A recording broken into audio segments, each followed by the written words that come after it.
everyone, welcome back to my YouTube channel. So I used to watch so many of these videos and I was deciding what A-levels to do, but I'm doing a psychology sort of A-level review, and I hadn't done psychology before my A-level. I know at some schools you can do it at GCSE, but I hadn't done anything to do with it. And a bit of a background, I guess I should say, on my psychology so you know where I'm coming from. At the moment I'm getting A stars in my psychology tests, which is really good, but this video is going to be telling you why you shouldn't do psychology, so trust me on this one. There is only one exception when I think you should do psychology, and that's if you need psychology for your degree when you go into uni. Psychology as an A-level, don't do it unless you need it further on at uni. It's pretty useless unless you want to go straight into it, and for how hard it is as an A-level, don't put yourself through it unless you desperately need it. And I don't need it. I want to go do law, so I didn't specifically need any. I picked psychology because I thought, oh, I'm gonna love it. I didn't.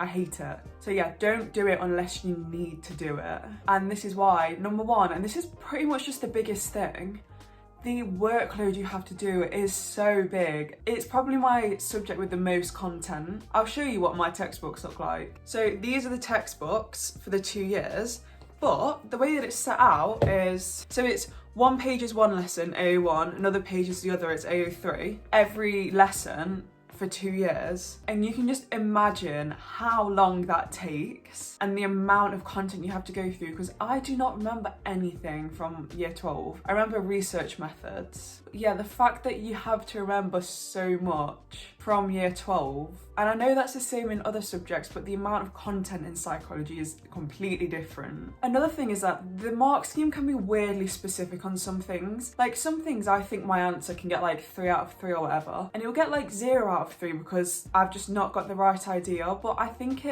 you'd think it would be much more common sense than it is. And I'm talking more the smaller answers. It's very specific, the mark scheme is in what it wants you to write down as your answer. Another reason that I personally don't think you should do psychology, or it could work in your favour I guess, is because it's an essay subject, it's quite a lot of long answers. If your teacher doesn't like the way that you write, you will not get good. I have 2 psychology teachers. One of them is a man. I don't think me and him write the same way. He doesn't seem to like the way I write. If it's out of 16, he'll probably give me 11. And I don't try any less hard in his class than I do for my other class. I actually prefer the topics I do with him. Then I have a female teacher, and she seems to love the way that I write. She gives me 16 out of 16 on the essay questions, and I don't put in any more or less effort for either teacher.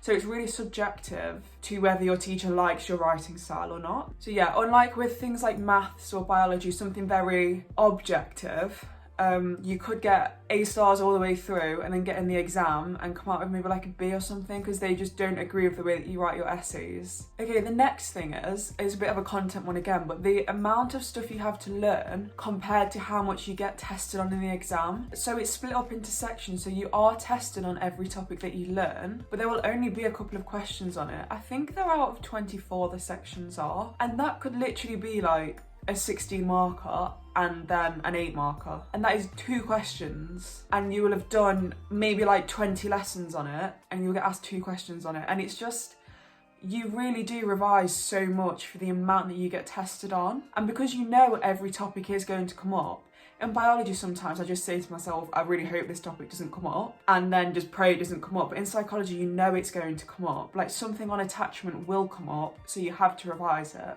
The next thing I wanted to talk about is I think there's a really big misconception with psychology that all you learn about is anxiety, depression, eating disorders, OCD. It's not like that at all. When I did psychopathology, my school chose not to do eating disorders because it's a bit harder to teach without being offensive maybe, because I have looked in the textbook at some of the eating disorder parts, and it does say, people may do it for attention for this reason and this reason, and I know that if you had an eating disorder and was learning about that, that could be quite harmful. But yeah, I think there is a big misconception that you go into psychology and all you learn about is mental disorders, but you don't. You learn about attachment, how infants get attached to their mum, but it's not as interesting as it sounds. You learn about memory, how things are like stored in memory and just tests, just so many tests that psychologists have done over the years, and it's boring. I can't even remember half the topics I've done, and it might be because I've been doing them over lockdown as well, but it's so hard to try and stay on top of psychology because it's just so boring. And even as I say, I've done, I think it was like 4 lessons on OCD, 4 lessons on like depression, and then there is a whole topic on schizophrenia that we've done, but it's really not as interesting as it sounds. So unless you wanted to be a psychologist, don't do it. Literally do not do it. Also, I sound very negative in this video, and I probably will in the biology one as well because I also hate biology. However, in my PE one, it will be different because I do love PE. And yeah, I think another thing I wanted to mention is that it's not as much learning theory, like you don't learn the ins and outs of psychology. You learn psychologists' names and their test and what it came out with. And for each one lesson, you might come out with 3 psychologists and 3 tests. So you can't learn them all.